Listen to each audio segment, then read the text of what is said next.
Lakbay page, shoutout. Taga saan kayo kuya? Maglalakbay. Maglalakbay tol. Maglalakbay. Oo. Pasyal ako sa Lawak minsan. Ingat, ingat mga tropa. May nakadala tayo dito mga kaibigan. Thank you, legalize. Sign 2017. Ayan, thank you. Ma'am, thank you. Video ay pupunta na natin ang Carilaya Lake. Then ito, salamat din sa aking kasama na si Trip Nature. Sana masuporta natin mga kalakbay. Johnny TV, ayan, shoutout.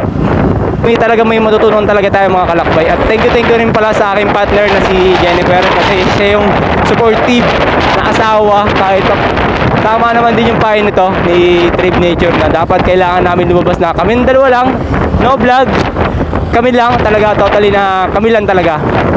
Kasi doon mo malaman na talagang pagkukulang ko sa kanya. Kasi proud ako sa mga babaeng ganon, sa lahat na may partner na ang laki ng sacrifice na ginagawa nila para lang magets yung ugali namin ng mga lalaki. O syempre iba-ibang ugali kasi ng mga lalaki eh.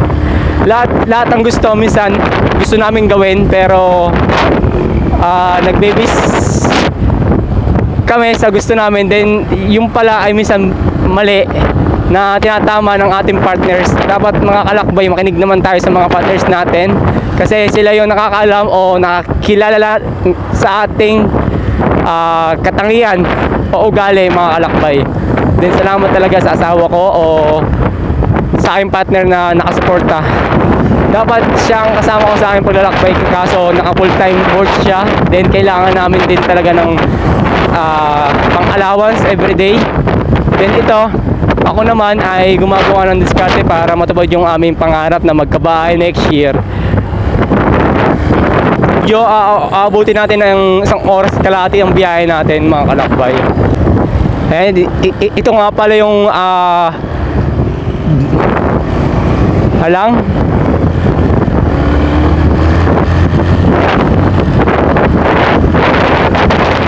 Sana ngayong araw na to ay mapagbigyan tayo ng konting araw at konting lakas ng loob para sa ating tagumpay. And shoutout nga pala kay Pitik ng Caliraya, Laguna. Then ito yung aking kasama na si Trip Nature. Donny TV, shoutout. Kay Kamote Gala, ayan, shoutout din po. Kay Bundukero Pandak, ayan, shoutout. Kay Lacocherong Technician, ayan, mga 100k views na sila.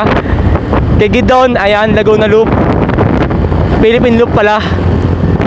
Sana magawa natin din yung Philippine Loop. Pangarap ko rin yon, pero balang araw. 3 years kami dun sa shop na yon. Kasi nga ang ganda ng kwentuhan, ang sarap mag-sharing ng mga experience about sa mga talambuhay namin o experience talaga. Ito yung bypass road papuntang Santo Tomas. Santo Tomas ba? Ito, yan, balita ko, Los Baños daw yan. Sabi.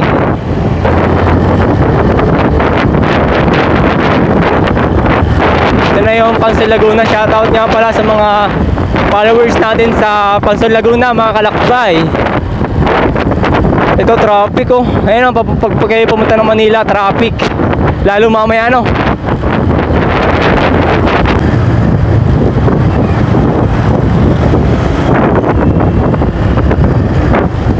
Ito mga kalakbay, ingat lang tayo dito sa may Pansol Laguna, sobrang traffic na. Ito, nag-iingat naman ako kasi totally na hindi man ako magaling maningit o sumingit.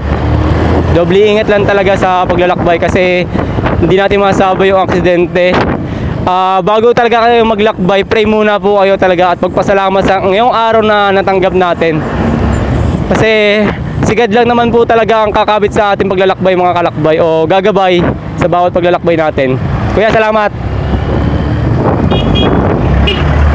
Ito talaga ngayon araw kasi ito nasa condition si kalakbay. Kasi almost 2 hours kitang gagamitin ngayon na o almost 5 hours tayo maglalakbay ngayon sa Laguna Loop o Laguna.